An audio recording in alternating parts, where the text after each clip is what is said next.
Hello everyone, welcome back to আমার channel Dabangg Pinki. আজকে তোমাদের সাথে একটা নতুন রেসিপি নিয়ে চলে এসেছি। তো আজকে আমি করতে চলেছি ছোলার ডালের পরোটা। আশা করি সবাই রেসিপিটা জানেন, বাট আমি একটু অন্যরকম ট্রাই করলাম, তো সেটাই তোমাদের সাথে আমি শেয়ার করব।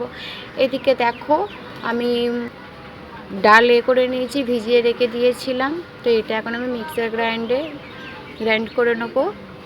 তো তোমরা সবাই হয়তো ঘরে সেদ্ধ করো, বাট আমি এটা কাঁচা অবস্থাতেই করব। আমি কিন্তু এটা সকালবেলা থেকে ভিজিয়ে রেখেছিলাম, ঘুম থেকে উঠে আমি সন্ধ্যা এটাকে গ্রাইন্ড করলাম। আর এদিকে দেখো আমি নিয়ে নিয়েছি 700 গ্রাম ময়দা, আর তার উপর আমি একটু রিফাইন্ড অয়েল দিয়ে দিচ্ছি। এই রিফাইন্ড অয়েলটা এই কারণে দিচ্ছি, একটু মচমচে হবে। আর হ্যাঁ, তোমরা ততটাই পরিমাণে দেবে, মানে যতটা তোমার ওই ধরো না 700 গ্রাম ময়দাতে তুমি 3 চামচ মতন দিয়ে নিও। এবারে তার উপর আমি নুন দিয়ে নেব। তো ময়ামটা যখন তুমি দেবে, ম্যাশ করবে যখন ময়দাটা হাতে করে, ভালো করে বুঝে নিতে হবে তোমাকে। দেখো আমি সেটা দেখাবো। হাতের মুঠোয় চলে আসবে ময়দা, যেন একদম গুঁড়ো গুঁড়ো হয়ে না থাকে, যেন হাতের মধ্যে চলে আসে। তাহলে বুঝে নিতে হবে আপনাদেরকে যে ময়দাটা ময়ামের সাথে ভালোভাবে মিক্স হয়েছে। তো আমি এখন দেখো আস্তে আস্তে করে এখন মিক্স করতেই থাকবো, মানে ততক্ষণে অবধি করতে হবে যতক্ষণ না ময়ামের সাথে লেগে যাচ্ছে। হ্যাঁ, আবার অতিরিক্ত তেল দিতে যেও না, নয়তো একদম মানে কি বলবো, খারাপ হয়ে যাবে, একদম খাস্তা টাইপের হয়ে যাবে, সিঙ্গারার টাইপের, খেতেই পারবে না। তো তারপরে এখানে তোমরা কি করবে, জল দিয়ে অল্প অল্প অল্প অল্প জল দিয়ে তোমরা মাখতে থাকবে। একেবারে কিন্তু জলটা দিয়ে দেবেন না, তাতে কি হবে, ময়দার ডোটা পুরো নরম হয়ে যাবে। তো সেই ক্ষেত্রে কি করবে, আমার মতন করে জল দাও আর অল্প অল্প পরিমাণে দিতে থাকো। তো তারপর দেখো আমি এইভাবেই ম্যাশ করতে থাকছি। তারপরে এখন আমার ময়দাটা মাখা হোক। দেখো কি সুন্দরভাবে হতে থাকছে। এটা এখনও ম্যাশ করবো আমি, মানে মাখবো আর কি, ঠ্যাসা ঠুসুর কোনো প্রয়োজন নেই সেরকম। তো চলো, আমার ময়দাটার দিকে রেডি হয়ে গেছে মাখাটা, আর কতটা পরিমাণে সফট হয়েছে তোমাকে দেখিয়ে দিচ্ছি।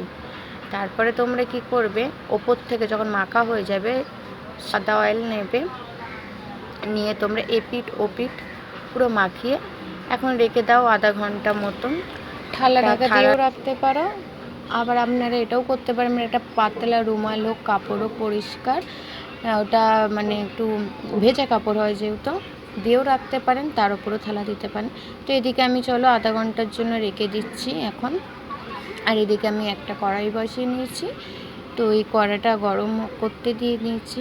তারপরে এখন এতে আমি রিফাইন্ড অয়েল দিয়ে নিচ্ছি, 3-4 চামচ দিয়ে নেবো, কারণ এতে আমাকে এখন ডালের পুরটা তৈরি করতে হবে। তো ওইদিকে আমি তো দেখতেই পারলাম গ্রাইন্ড করে রেখে দিয়েছি, আর তোমরা ওরকমই করে দেখো, বেশ মুখে ডালটা পড়বে, কিন্তু ভালো লাগবে। তো চলো, এদিকে আমি তেল দিয়ে নিয়েছি, আর এদিকে কড়াতে সমস্ত গায়ে লাগিয়ে দিচ্ছি তেলটা। না হলে কি হবে বলুন তো, তোমার যখন ডালটা দেওয়া হবে না, ছেটে গিয়ে পুরোও যেতে পারে। আর এখানে যদি তেল লাগানো থাকে তাহলে অতটাও ধরবে না। আর একটা হ্যাঁ, যখন তোমরা কড়াইতে তেল দেবে, ফুল আঁচেই গরম করে নেবে। তারপরে যখন এক এক করে উপকরণ দেওয়ার পর ডালটা দেবে না, তখন একটু লো মিডিয়াম করে দেবে। তো এখানে দেখো আমি কি দিচ্ছি, এখানে আমি এখন একটু জোয়ান দিয়ে নিচ্ছি, বেশি করেই আমি দেবো। জোয়ানটাকে আমি হাতের সাহায্যে একটু ঘষে নেব। আমি ঘষে নিয়েছিলাম, তো তোমাদের সেটা দেখার নেই। তো এই দেখো আমি এখন কড়াইয়ের মধ্যে দিয়ে দিলাম। তো এইটা দেখো একদম ব্রাউন কালার হয়ে গেছে। এবার আমি কিন্তু এদিকে দেখো লো করে দিলাম। এরপরে এখন আমি হিংটা দিয়ে দেবো। হিংটাও তোমরা একটু বেশি করে দিয়ে নেবে, তোমাদের যেরকম ডাল করবে সেরকম অনুযায়ী তোমরা দিয়ে নিও, ঠিক আছে। সবারই নানান ধরনের একটা আন্দাজ থাকে, মুখের স্বাদের উপর ডিমান্ড করে কতটা কেক ভালোবাসে না বাসে, কিন্তু অবশ্যই জোয়ান আর হিংটা দিতেই হবে। তারপরে ওগুলো আমি কি করলাম, তারপর আমি এখানে ডালগুলো দিয়ে নিচ্ছি। দেওয়ার পরে এগুলোকে আমি এখন নাড়াচাড়া করব। তারপরে আরও উপকরণ আছে, সেগুলোকে আমি দেব। তো এখন এটা ভালোভাবে জোয়ান আর হিঙের সাথে তোমরা নেড়ে চেড়ে নেবে। তো গলাটা এত ধরেছে না, আমি ভয়েসও ঠিকঠাক দিতে পারছি না। যাই হোক, তো দেখো এখানে আমি একটুখানি জোগাড় করছিলাম, একটা জিনিস আমার ভুলে গেছিলাম, সেটাই আমি তো তারপরে কি করেছি এখানে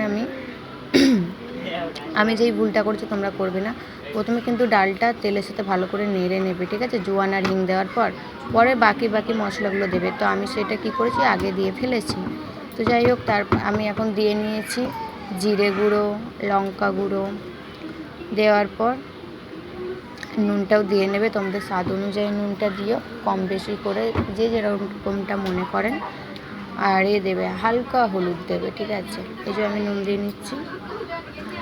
তারপরে সব বাকি যত যা মশলা আছে সব দেওয়ার পর তোমরা কিন্তু ভালো করে এই দেখো খুন্তির সাহায্যে ভালো করে এইভাবে করে করে নাড়াচাড়া করো। কিন্তু নাড়াচাড়া করতে অনেকটাই সময় লাগবে, 10-15 মিনিট তো ভালো করে নাড়তেই হবে, নয়তো ডালগুলো কী হবে, লালচে ভাব আসবে না।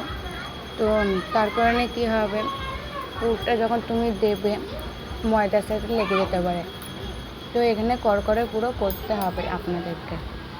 তো তারপরে দেখো আমি এদিকে একটু সামান্য চিনি দিয়ে নিলাম, কারণ এই পুরটা হালকা মিষ্টি মিষ্টি ভাব আসবে, একটা অন্যরকম টেস্ট এনে দেবে। আপনারা অবশ্যই কিন্তু এই চিনিটা অ্যাড করবেন, সামান্য হলেও দেবেন। তারপরে ওই রকমই এখনও নাড়তেই হবে, আপনারা 10 মিনিট মতন নাড়তেই থাকবেন।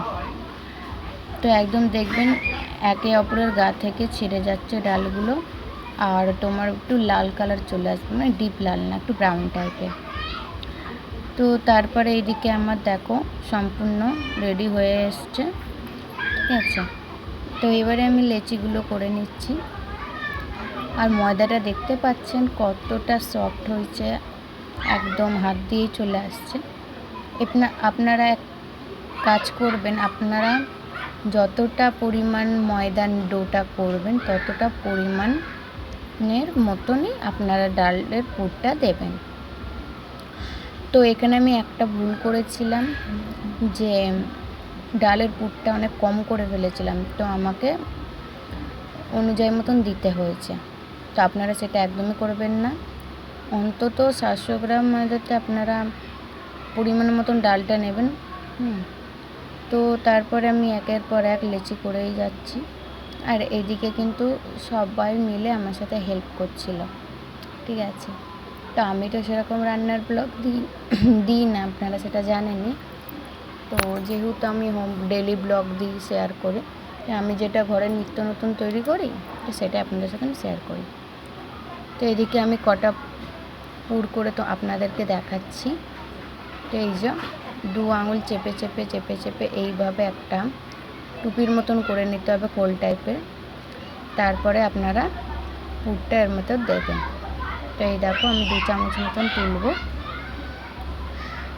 এতে অ্যাকচুয়ালি 2.5 থেকে 3 চামচ দেওয়ার কথা, বাট আমার কি বলবো, পুরটা হয়নি। আর যেহেতু সবাই খাবো তো সেই কারণে ওই পুরটা অল্প করেই দিলাম। তো দুদিকে করে মুখ চেপে দিতে হবে এরকম করে, যেরকম আর কি পিঠে করি আমরা। তারপরে দুদিক থেকে আবার ময়দাটা নিয়ে মাঝখানের দিকে একটা গুল্লি মতন পাকিয়ে নেবেন। তো এরকম করে আমি সবটাই পুর করে নেব। তো তারপরে ওইদিকে আমি তাওয়া কিন্তু আস্তে করে বসিয়ে রেখে দিয়েছি, নয়তো তাওয়া গরম হতে হতে সময় লাগবে, যেহেতু আমার চাটুটা একটু মোটা। আপনারা চাইলে ননস্টিকের ইন্ডাকশানেও করতে পারেন, সেটা কোনো সমস্যা না, ঠিক আছে। তো আমার যেহেতু ইন্ডাকশানটা নেই তো সেই কারণে। আর এদিকে আমার মেয়ে বলছে মা কখন হবে করেই যাচ্ছে। আমি মা দাঁড়া, এখনও তো সবে। তো গাইস আমার কিন্তু পুরগুলো একদম রেডি হয়ে গেছে। তো এবারে আমি লেচিগুলোকে নিয়ে একদম বেলনা চেকে চলে এসেছি। আর দেখো এরকম করে আমি গোল করে করে হালকা হাতে আমি বেলছি। তো এই যে আমি তোমাদের সাথে শেয়ার করছি, দেখো গোল গোল করে পুরো বেলে নিয়েছি। তারপরে আমি চাটুতে বসিয়ে দিয়েছি। এবারে চাটুটা একটু তুমি লো মিডিয়ামে রেখে দেবে। তো তারপরে এদিক ওদিক করে একটু ভেজে নেবে, একটু দেখো রুটির মতন হয়ে আসছে। তো তারপরে আমরা তেল দিয়ে নেব।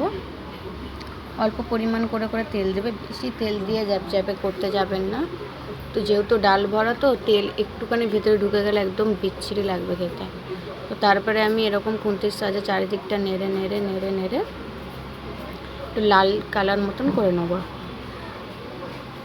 লালচে ভাবটা করলে কি হয়, খেতে কিন্তু খুব সুন্দর লাগে। একজন আছে না পরোটা বেশি লাল করে না, কিন্তু আমি লাল করি। তো আমি আবার দেখিয়ে দিলাম, দেখো আবার আমি এপিট ওপিট করে ভেজে নেন। তোমরা এরকম করেই হালকা হাতে বেলতে থাকলে এরকম গোলও হবে আর ফেটেও বেরোবে না, কিচ্ছু হবে না। আমার একটাও দেখো কিন্তু ফাটেনি। তো যাই হোক, আর হ্যাঁ আমার কিন্তু এটা মানে প্রথমে 3টে যখন পরোটা করেছি একদম ফোলেনি, তার কারণ হচ্ছে তাওয়াটা অনেকক্ষণ কিন্তু গরম হয়ে গেছে, দেওয়ার সাথে সাথেই বুঝতে পারছেন কেমন লাল হয়ে যাচ্ছে, তো সেই কারণেই ফোলেনি। তো চলো আমি এই করে অনেক কটাই করে নিয়েছি। তো এই যে আমার পরোটাগুলো রেডি। তো একদম দেখো হাতের সাথে মুড়ে যে এতটাই নরম হয়েছে, যেহেতু ঠান্ডা হয়ে গেছে। আর আমি দেখো ভেঙেও দেখাচ্ছি পরোটাটা, মানে জাস্ট ছিঁড়ে দেখাচ্ছি। ভেতরে ডাল দেখো এরকম হয়ে থাকবে, একটা আলাদাই সেন্ট বেরাচ্ছে। তো চলো ভিডিওটা কেমন লাগলো, রেসিপিটা কেমন, অবশ্যই একটা কমেন্ট করে জানিও।